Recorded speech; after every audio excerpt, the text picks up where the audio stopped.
नमस्कार। अगर आप सद्गुरुदेव डॉक्टर नारायण दत्त श्रीमाली जी के शिष्य हैं या फिर उनकी दी हुई शिक्षाओं से और ज्ञान प्राप्त करना चाहते हैं तो हमारी चैनल को जरूर सब्सक्राइब कीजिए और नए वीडियोस की जानकारी के लिए बेल आइकन दबाएं। गुरुवै प्रपन्नार्तवैवां वदैवम् अत्योद्भतां वै प्रहितं सदैव देवोत्तमेव भवतं सहिचिन्त्य रूपम् गुरुर्वै शरण्यं गुरुर्वै शरण्यं। लोग कह रहे हैं कि मैं देवताओं की आराधना करूं। कौन से देवता की आराधना करूं? हजारों लाखों देवता हैं। मैं किन किन के सामने गिड़गिड़ाऊं, किन के सामने अपनी चौखट पर अपने सिर को फोड़ूं, कहां कहां जाकर के मैं अपनी याचना करूं, मैं दरिद्र भिखारी होकर के किन किन देवताओं के पास भीख मांगता फिरूं, और वे मुझे दे भी क्या सकेंगे? उन देवताओं के पास है भी क्या देने के लिए? वे तो स्वयं आपके सामने हाथ बांधे हुए खड़े हैं, और जो आपके सामने हाथ बांधे हुए खड़े हैं ये देवता भी आपसे बहुत कुछ प्राप्त करने की आकांक्षा रखते हैं। तो फिर मैं उन भिखारियों के पास क्या जाऊं? फिर तो मैं आपके पास सीधा आना चाहता हूं, फिर मैं आपके चरणों में बैठना चाहता हूं, फिर मैं आपके सामने उन स्थितियों को प्राप्त करना चाहता हूं जो आपसे प्राप्त हो सकता है। यदि आप देवताओं को देने में समर्थ हैं तो निश्चय फिर आप हमें भी देने में समर्थ हैं, मुझे भी देने में समर्थ हैं, क्योंकि मैं देवताओं से परिचित नहीं हूं, न देवता मुझसे परिचित है। मैंने देवताओं को देखा नहीं है, मैंने चित्रों के माध्यम से देवता के अंकन को देखा है। हो सकता है वो चित्र सही हो सकता है वो चित्र गलत हो। कोई जरूर नहीं है कि जैसा चित्र में मैंने देवता को देखा है, ब्रह्मा को देखा है, विष्णु को देखा है, रुद्र को देखा है, ठीक उसी रूप में वह देवता हो, मैं नहीं समझ सकता। ये तो चित्रकार की एक भावना है जो अपने उसने कागज पर उतारी है, जो कपड़े पर उतारी है।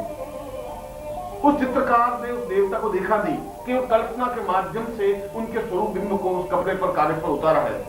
इसलिए कागज पर, कपड़े पर जो देवता का चित्र है, जो मूर्ति है, जो चित्र है, वह सब अपने आप में अधूरा है, क्योंकि मैं देवताओं से परिचित नहीं हूं। परंतु गुरुदेव मैं आपसे परिचित हूं, मैंने आपको देखा है, मैंने आपके सारे शरीर को स्पर्श किया है, मैं आपके चरणों में बैठा हूं। आपकी आंख, आपकी नाक, कान, हाथ, पांव, वक्षस्थल, सिर और गर्भोन्नत भाग, इन सबको मैंने अपनी आंखों के माध्यम से अपने हृदय में उतारा है। इसलिए मैं आपसे अत्यधिक परिचित हूं, आपसे परिचित हूं। आप तो दानी हैं, आप तो श्रेष्ठ हैं, अद्वितीय हैं, ज्ञानी हैं, चेतना पुंज हैं, आप तो बहुत कुछ देने में समर्थ हैं। समस्त ब्रह्मांड को जो देने में समर्थ है वो मेरे अकिंचन व्यक्ति को देने के लिए तो उनके लिए कुछ भी असंभव है ही नहीं, अत्यंत सरल और सामान्य सी बात है। इसलिए मैं तो आप में समस्त देवताओं को देख रहा हूं।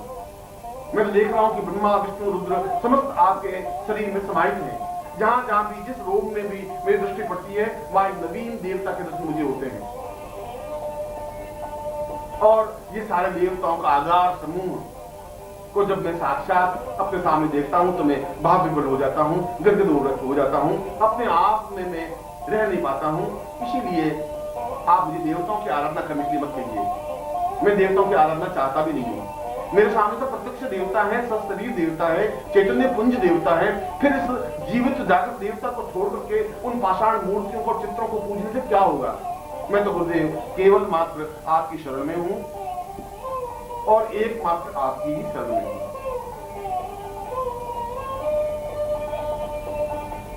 सतं वै सदानंदं देवालयो वै प्रातोर्भवे वै सहितं नदैर्वै पूर्तं परां पूर्णमदैव रूपं गुरुर्वै शरण्यं गुरुर्वै शरण्यं। और मैं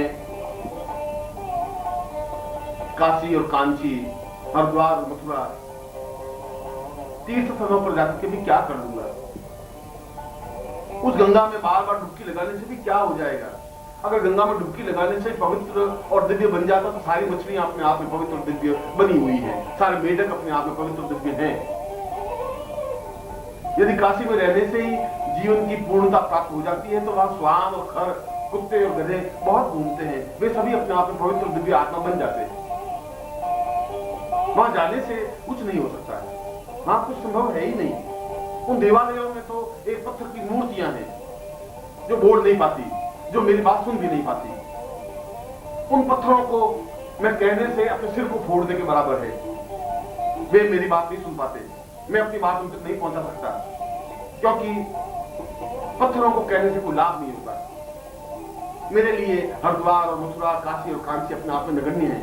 मैं तो आपको और आपकी देह को पूर्ण रूप से देवालय मानता हूं। पूरा मंदिर है यह जो मेरे सामने है, और यह मंदिर जो आपकी देह है, यह मंदिर के रूप में है, जो जीवित और जागृत मंदिर है, चैतन्य मंदिर है, चलता फिरता मंदिर है, बोलता हुआ मंदिर है, वाचार मंदिर है, अपने आप में आशीर्वाद देता हुआ मंदिर है। आपके दोनों पैर इस देवालय के स्तंभ हैं। अच्छे स्तंभों पर यह मंदिर टिका हुआ है, और इन स्तंभों पर जो मूर्ति स्थापित है आपके प्राणों की, आपके हृदय की, आपकी चेतना की, वह आपका हृदय स्थल अपने आप में गर्भगृह है। उस गर्भगृह में जाकर के जब मैं खड़ा होता हूं तो मेरा शरीर रोमांचित हो जाता है, भाव विफल हो जाता है, चेतना युक्त हो जाता है, एक एक रोम खड़ा हो जाता है, रोम रोम चीखने लग जाता है, चिल्लाने लग जाता है, पुकारने लग जाता है, और उसके गुर्दे के अलावा कुछ शब्द निकलता नहीं। मेरे आंखों से आंखों की धारा बहने लग जाती है, भाव विफल हो जाता हूँ, मेरा सारा शरीर थरथराने लग जाता है जब मैं जीवित जाकर उस मूर्ति को देखता हूँ जो धड़कता है। और इस गर्भगृह में जो मूर्ति है, जो हृदय है, जो प्राण है, जो आपका ये शरीर है, वो अपने आप में इतना स्पंदनशील है, अपने आप में आह्लादकारक है। उसको देखते ही मेरे सारे शरीर में स्फूर्ण हो जाता है, सारे शरीर में चेतना आ जाती है, सारे शरीर में ओजस्विता आ जाती है। ऐसा लगता है कि मेरा सारा शरीर अपने आप में प्रसन्नता के आवेग में उछलने लग गया है। और इस गर्भगृह के ऊपर जहां मूल मूर्ति स्थापित है, जहां आपका हृदय है, इसके ऊपर आपके सिर के रूप में शिखर है, जो मंदिरों के ऊपर शिखर होता है। उस शिखर को देख करके ऊंचाई का भाव होता है, हिमालय का भाव होता है। आपका गर्भोन्नत सिर, आपका दर्द युक्त सिर, आपका दीदीप्यमान सिर, लाट, भाल, आंखें, नेत्र, आपका मुंह, आपकी जिह्वा, आपका सारा शरीर और आपका चेहरा अपने आप में उस मंदिर के उस शिखर की तरह है, जिनको देखने से अपने आप में पवित्रता का अवगाहन होता है। ऐसा लगता है उसको देखने से कि जैसे हजार हजार तीर्थों में मैंने स्नान कर लिया हो। ऐसा लगता है कि जैसे मैंने सब सातों समुद्रों में स्नान कर लिया हो, अवगाहन कर लिया हो। ऐसा लगता है कि स्वयं गंगा आकर के मुझे स्नान करा के चली गई है। और जहां पर आपके नेत्रों की कृपा वृष्टि होती है, जहां नेत्रों से निकल करके जो आनंद की वर्षा होती है, वह तो वही समझ सकता है जो आपके पास में खड़ा होकर के उस कृपा दृष्टि से भीगा है, उस कृपा के आनंद से भीगा है, आपके नेत्रों से निकलते हुए आनंद में वर्षा की है। उसके समान तो धन्य कुछ हो ही नहीं सकता, उसके समान तो कोई व्यक्ति हो ही नहीं सकता। वह तो अपने आप में एक अद्वितीय चिंतन है, अद्वितीय धारणा है। मैं इस जीवित जागृत मस्तिष्क युक्त, शिखर युक्त, इस गर्भगृह युक्त, इस स्तंभ युक्त, इस चलते फिरते इस मंदिर को छोड़ करके और किस मंदिर में जाऊं? विश्वनाथ का मंदिर और मथुरा का मंदिर, कृष्ण और राम का मंदिर और अन्य मंदिर मेरे लिए क्या उपयोगी है, कैसे उपयोगी है? उन मंदिरों से मुझे क्या मिलने वाला है?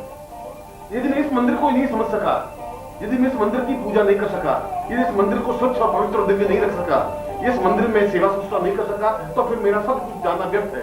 क्योंकि इस मंदिर में समस्त देवता निवास करते हैं। इस मंदिर को देखने के लिए तो देवता तरसते हैं, इस मंदिर को स्पर्श करने के लिए देवता अपने आप को न्योछावर करने के लिए तत्पर है। गुरुदेव, आप मुझे किसी नदी और किसी तीर्थ और किसी मानसरोवर, किसी गंगा और किसी हरिद्वार और किसी समुद्र के पास जाने की आज्ञा मत दीजिए। मुझे उसमें कोई मोह नहीं है। वे तो बर्फ पानी के बहाव है, वे तो मछलियों के सागर है, वे तो खारा समुद्र है, वह तो केवल एक झील है, निर्जीव, जो बोल नहीं सकती। मुझे ऐसे कोई तीर्थों में जाने से न प्रयोजन है, न आवश्यकता है, क्योंकि जहां समस्त तीर्थों का स्नान मैं केवल आपके नेत्रों से निकलती हुई कृपा से कर सकता हूं, तो इससे बड़ा सौभाग्यशाली तो कुछ हो ही नहीं सकता। वास्तव में मैं सौभाग्यशाली हूं। वास्तव में मेरे जीवन के पुण्य किए होंगे कि मैं आपके सामने खड़ा हूं। वास्तव में मेरे पुण्यों का उदय हुआ होगा कि आप सजीव रूप में मेरे सामने हैं और मैं इस पीढ़ी में, इस युग में आपके सामने उपस्थित हूं। वास्तव में आपके नेत्रों की वर्षा से मैं आप्लावित हूं। वास्तव में आपके नेत्रों से जो आनंद की वर्षा होती है उससे भीगा हुआ अपने आप में अत्यंत मस्ती के साथ नाच रहा हूं। अपने आप पे छलछला रहा हूं, अपने आप पे कूद रहा हूं, उछल रहा हूं, आनंद से भर उठा हूं, क्योंकि गुरुदेव मैं केवल आपकी शरण में हूं, क्योंकि गुरुदेव केवल और केवल मात्र में आपकी ही शरण में हूं। अदोर्यम वदेवम चिंतम सहेतम पुरोत्तरूपम चरणम सदेयम आत्मोत्तां पूर्वमदेव चिन्त्यम गुरुर्वै शरण्यम गुरुर्वै शरण्यम। बहुत मूर्ख और मूढ़ होगा जो आपके चरण छोड़ के इधर उधर भटकता होगा, उसके पाप उसके बीच में आए होंगे जो आपकी दृष्टि से ओझल होता होगा, उसका जीवन का दुर्भाग्य होगा कि वो आपसे दूर खड़ा होकर के भी सांस ले रहा होगा। आपसे दूर रहकर के सांस लेने की कल्पना ही अपने आप में आश्चर्यजनक है। जिस प्रकार से समुद्र से और नदी से मछली को बाहर निकालने के बाद जिस प्रकार से मछली तड़प कर मर जाती है, उस प्रकार से आपसे अलग होकर के मर क्यों नहीं जाते, तड़प करके समाप्त क्यों नहीं हो जाते? जिंदा रहने का महत्व क्या है, अधिकार क्या है? जिस प्रकार से बिना चांद को देखे चकोर अपने सिर को फोड़ करके समाप्त हो जाता है, उसी प्रकार से हम सिर के फोड़ के समाप्त क्यों नहीं हो जाते? आपको वियोग हम कैसे सहन कर सकते हैं? ये कैसे संभव है कि आप दूर हो और हमारे प्राण हमारे शरीर में टिके रह सके? ऐसे प्राणों की जरूरत भी नहीं है। ये प्राण तो व्यक्त हैं, तुच्छ हैं, अपने आप ऐसा लग रहा है जैसे मुर्दा शरीर में धड़क रहे हो। मुझे ऐसा शरीर नहीं चाहिए गुरुदेव, मुझे ऐसे प्राण भी नहीं चाहिए, मुझे ऐसी धड़कन भी नहीं चाहिए जो धड़कना बंद नहीं कर देती हो। उस धड़कन का महत्व और मूल्य क्या है जो केवल एक धड़क करके जिंदा रह जाती है? आप हो तो जीवन है, आप हैं तो संसार है, आप हैं तो खुशियां हैं, प्रसन्नता है, आह्लाद है, श्रेष्ठता है और दिव्यता है। और अगर आप नहीं हैं और मैं जीवित रहूं, ये मेरे जीवन का दुर्भाग्य है, ये मेरे जीवन की न्यूनता है, ये मेरे जीवन का अभाव है। वास्तव में मैंने कोई पाप किए होंगे कि मैं आपके वियोग को सहन करके भी जीवित हूं। वास्तव में मेरे जीवन के दुर्भाग्य होंगे कि आप नहीं हैं और मैं सांस ले रहा हूं। वास्तव में मेरे जीवन का ये न्यूनता है कि बिना आपके भी मैं सांस ले रहा हूं, खाना खा रहा हूं, पानी पी रहा हूं और चल रहा हूं। मैं मर क्यों नहीं जाता? मुझे समझ में नहीं आता कि मृत्यु मुझे दबोच क्यों नहीं देती, समाप्ति क्यों नहीं कर देती? क्योंकि मरने के बाद कम से कम मैं आपके पास तो रह सकूंगा, मरने के बाद मैं आपके चरणों में लिपट तो सकूंगा, मैं आप में अमृत तो हो सकूंगा, मैं आप में अपने आप को लीन तो कर सकूंगा। क्योंकि जहां पर भी मेरी मृत्यु हो, वहां से मेरी राख, मेरे देह की राख उड़ करके आपके चरणों में गिरे और उस राख पर आपके पांव पड़े। इससे ज्यादा सौभाग्य मेरे जीवन का क्या हो सकता है? मैं ऐसी देह नहीं चाहता, मैं ऐसा हृदय भी नहीं चाहता, मैं ऐसे प्राणों को नहीं चाहता जो आपके वियोग में, जो आपके अनुपस्थिति में जीवित रह सके, जागृत रह सके, स्पंदनशील हो सके, धड़क सके। ऐसा हृदय से कोई मतलब नहीं है। मैं तो आपको देखना चाहता हूं, मैं तो आपके पास रहना चाहता हूं। मैं तो हर क्षण चकोर जिस प्रकार चांद को देखता रहता है, उसी प्रकार से मैं आपको देखता रहना चाहता हूं। मैं तो हर क्षण एक पपीहे की तरह केवल गुरु गुरु शब्द को उच्चारण करना चाहता हूं। हर क्षण आप मेरी आंखों में बसे रहें, हर क्षण मेरी आप कल्पना में बने रहें, हर क्षण मेरी हृदय की प्रत्येक धड़कन के साथ गुरु शब्द का उच्चारण हो, मेरा प्रत्येक शब्द गुरुमय हो, मेरा प्रत्येक चिंतन गुरुमय हो, मेरा रोम रोम आवाज दे सके गुरु गुरु। और इसके अलावा और किसी शब्द का मुझे ज्ञान नहीं हो। न मुझे गायत्री मंत्र की जरूरत है, न किसी काली मंत्र की, न लक्ष्मी मंत्र की, और किसी मंत्र की मेरी आवश्यकता है ही नहीं। क्योंकि जो मंत्रों में सर्वश्रेष्ठ और अद्वितीय मंत्र यदि गुरु मंत्र मेरे पास है, तो उससे श्रेष्ठ मंत्र और क्या हो सकता है? जहां परमत्वा नारायण गुरुभ्यो नमः है, वहां सब कुछ जीवन का श्रेष्ठता है, अद्वितीयता है, श्रेष्ठता है। और इसीलिए मैं चाहता हूं कि वे सारे क्षण जो मेरी जिंदगी में प्रभु ने मुझे दिए हैं, वे क्षण आपके साथ व्यतीत हो, आपके लिए व्यतीत हो। मेरा शरीर आपके काम आ सके, मैं आपके चरणों से जुड़ सकूं, मैं आपके देह से सुवासित हो सकूं, मैं आपकी सुगंध से आप्लावित हो सकूं, मैं चकोर की तरह आपको बराबर टक लगाकर ताकता रह सकूं। और यदि आपसे विरह होना ही पड़े, आपसे अलग होना ही पड़े, तो मछली की तरह तड़प करके मर जाऊं, कुरम की तरह उस पत्थर पर सिर फोड़ करके अपने आप को समाप्त कर दूं और मृत्यु मुझे प्राप्त हो जाए, ऐसा मैं चाहता हूं। मैं तो आपसे ऐसा आशीर्वाद चाहता हूं कि मैं एक क्षण भी आपकी जुदाई सहन नहीं कर सकूं। मेरी आंखों से आंसू प्रवाहित हों और प्रत्येक आंसू पर आपका बिंब हो, मेरे प्रत्येक आंसू में आपका चित्र हो, मेरे प्रत्येक आंसू पर आपका नाम लिखा हो, मेरे हृदय की और मेरे गले की थरथराहट में आपका नाम उच्चरित होता हो।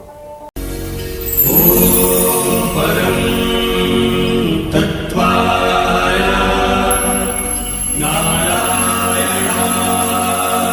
गुरुभ्यो